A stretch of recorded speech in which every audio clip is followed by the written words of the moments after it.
Mayang buntag. Ah, Pag-uusapan po natin ngayon ang pag-alaga ng kalikasan at kabuhayan sabay para pwedeng kumita ang tao habang inalagaan ang kapaligiran.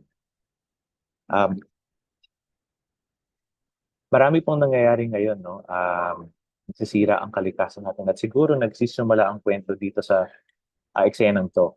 May isang community, isang tribon, dumagat, usap sila ng malaking kumpanya at gusto ng community ng progress ng development. Yun nga lang, ang sinasabi nila, ang development, ang ibig sabihin niya, alaga din ang tubig at ang lupa, hindi lang ang tao.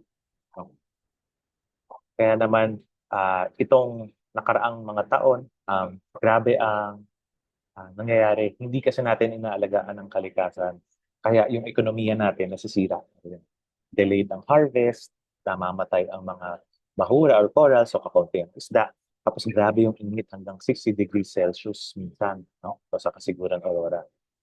Tapos, grabe din yung bagyo na tumama sa Pilipinas. Ang dami, lalo na dito sa bandang norte ng Pilipinas. Kawawa ang mga magsasaka. Sira ang mga lugar. At ito nga, ah, yung ating Pilipinas, marami na po ang nawala dito na lugar, no? Nung binenta tayo noong 1900, dami pa ang puno, tapos sayang, hindi kasi sila nagtanim ulit. Ang binenta yung lang. Kaya naman, um, may epekto yan sa ating kabuhayan. Kasi pag ang puno wala, grabe ang baha. Ito po, kita nyo, ah, may isang planter box sa kaliwa, ah, walang halaman. Yung sa kanan may halaman. Didiligan silang dalawa, parang nagpapaulan ka. So yung sa kaliwa, dahil walang halaman, ang bilis umagos ng tubig. Yan ang landslide, yan ang flash flood. Tapos hatak niya yung ah, soil. Hatak niya yung pataba na nasa topsoil mo. Ayan, ang dumi ng tubig.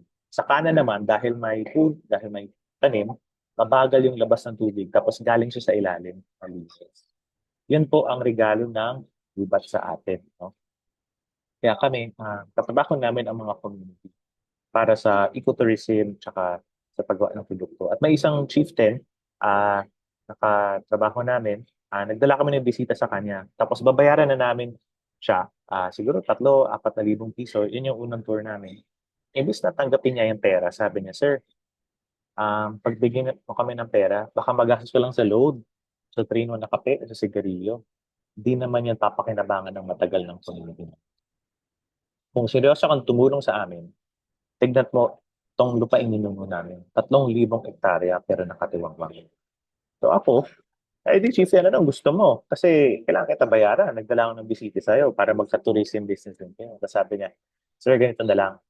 Bigyan mo kami ng mga buto at binhit kung seryoso ka. Kasi yon itatanim namin. At kahit nakawit, yung magnanakaw magtatanim. At makikinabang ang bata sa aming bayan. Dahil alam namin kung paano paramihin ang mga buto. So yun po, tinuruan kami ni Chieftain tungkol sa sinasabi ng sustainability. At ito po yung resulta ng aming trabaho na kasama siya. Ang una namin ginawa ay nagtanim kami para sa kalikasan. Yan, nagsimula kami sa 2017. Tapos noong 2021, lumalaki na yung mga puno. Tapos ito, 2024, malaki na talaga. Yes, diyan kami nagtatanim sa kanilang ancestral domain ng mga Aita.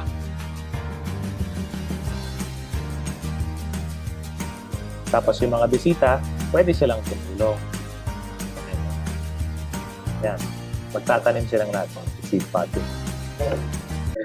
Bukod dyan, sabi namin, kailangan din natin yung kabuhayan ng tao. So ito na.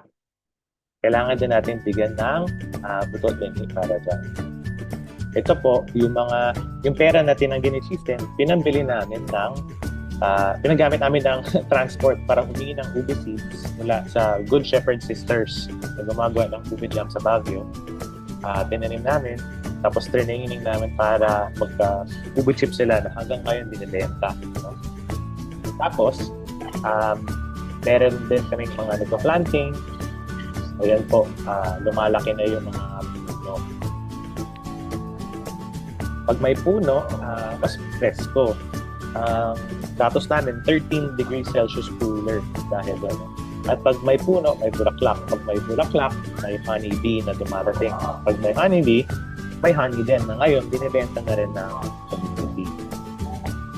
Maganda nakita nila. Tapos yung ibang community, tinulungan namin ah, para matanim kagad, may inspection kahit COVID. Tapos, ayan, ngayon, yan, ang ganda na ng papaya nila.